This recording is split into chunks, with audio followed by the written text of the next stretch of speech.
Have you ever tried painting animals with watercolors, but ended up frustrated with muddy colors, awkward proportions, or details that just didn't look right? Well, today I'm sharing 10 do's and don'ts that will completely change how you approach painting animals in watercolor. Now, whether you're a beginner or have been painting for years, I guarantee you'll pick up at least one tip to take your animal portraits to the next level. And be sure to stick around for tip number 10. It's my secret weapon for bringing life to any animal painting.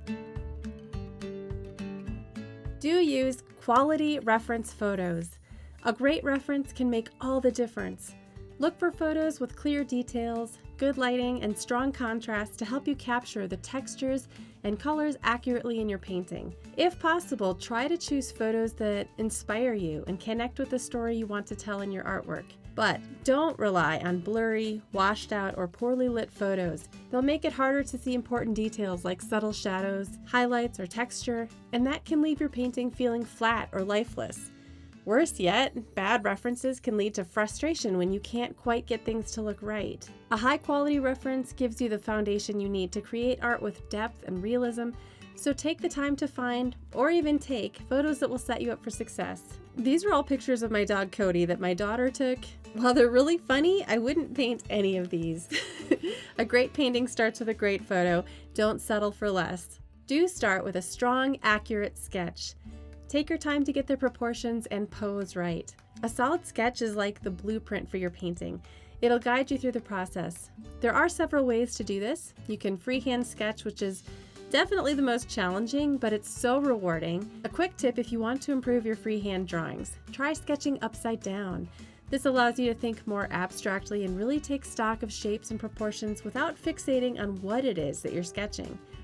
Another way to sketch is with the grid method. Check out this video later if you'd like to learn more about that. Or you can also trace your image using a light box or a transfer paper. But don't rush the drawing step. Trust me, fixing proportions later is way harder than getting them right at the start. Here I created a very hasty sketch. The features are undefined, and I definitely pressed too hard with my pencil. It just looks harsh and messy. Also, it's going to be hard to erase that pencil line later because it's so dark. Do choose your palette carefully. Pick colors that match the animal's natural tones, but also work harmoniously together. You can paint colors that match almost any animal using just primary colors, but it's helpful to have some mixers on your palette like burnt sienna and Payne's gray. If you want to know more about choosing colors for pet portraits, I do have a free ebook all about finding the perfect colors to match any animal. There's a link in the description below. Feel free to download that after watching this video. Don't overuse black or overly saturated colors unless you're going for more of a stylized look. It can make your painting look flat or unnatural. Instead of black, I prefer to mix my darks. This way I can easily adjust between warm and cool color temperatures. One of my favorite mixes for shadows is a combination of ultramarine blue and burnt sienna. The range you can get from just these two colors is amazing. Do use the wet on wet technique for soft fur. This creates those beautiful blended transitions that make animals look lifelike.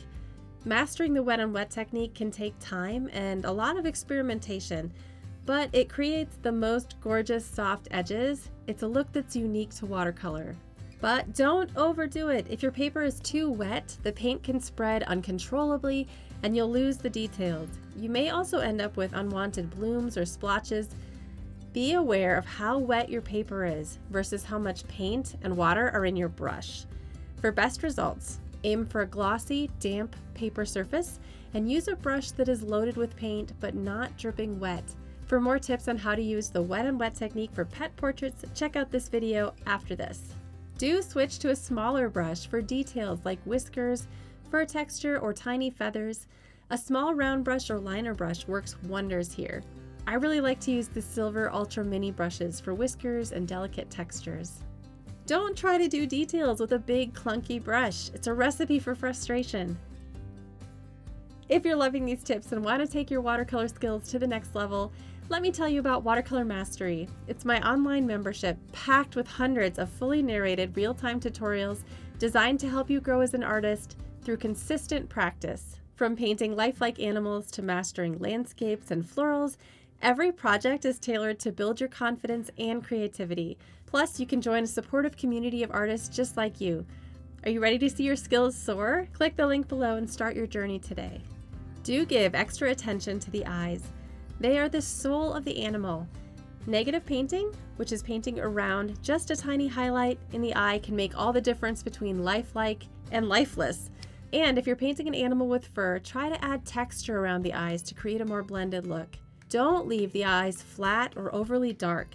Without dimension or texture or highlights, the animal won't feel alive and the eyes might just look like cutouts or stickers.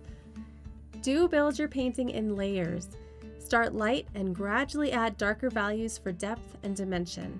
Don't try to add all the colors and shadows in one layer. It can be done, but to do this correctly, the timing has to be absolutely perfect. I recommend working in layers because most of us don't get it right on the first pass. Trying to do all of the colors and shadows in one layer can overwhelm the paper and the painting. This can also be where you run into the problem of impatience. Not letting each wash dry all the way before continuing can be a recipe for disaster. Do keep the background simple and let the animal be the star of the painting. Don't overcrowd the background with too much detail or bold colors. It can compete with your subject. Do take breaks and step back to evaluate your work. Use this time to let washes dry, go get a snack, or go for a walk. Coming back with a fresh perspective and renewed energy can reveal areas that need adjustment and help you finish strong. Don't overwork areas all in one sitting. It can muddy your colors and ruin the freshness of your initial washes. Again, this can take patience. Sometimes being impatient is the enemy of watercolor. And finally, my favorite tip, do add a splash of creative flair. Maybe it's an unexpected pop of color in the fur or a hint of spatter for a whimsical effect. This is your art. Make it yours, make it special, make it unique.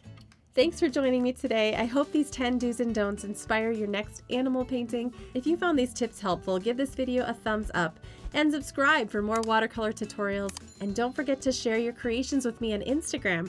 I love seeing your work. Until next time, happy painting, friends.